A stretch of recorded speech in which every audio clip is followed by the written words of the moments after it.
Hi everyone, my name is Dalton, otherwise known as the Instructor. Today I will be showing you how to check occupant compartment door fails to open. Here we go. My wheel is chock, safe and secure.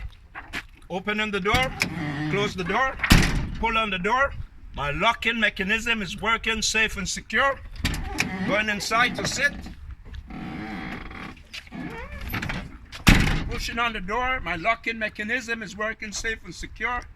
My glass, see, it goes up, it goes down. My glass and rubber has no crack, no damage, safe and secure.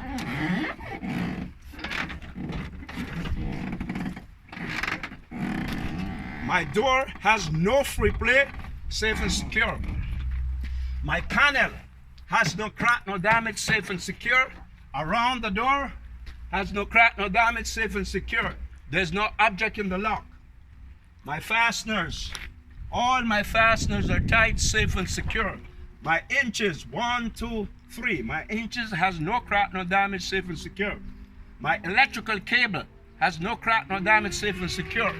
The rubber around my door has no crack, no damage, safe and secure. My latch is tight, has no crack, no damage, safe and secure. Outside the door has no crack, no damage, safe and secure. Glass and rubber has no crack, no damage, safe and secure. My mirror has no crack, no damage, safe and secure. It is mounted properly. Please like, share, subscribe. See you soon.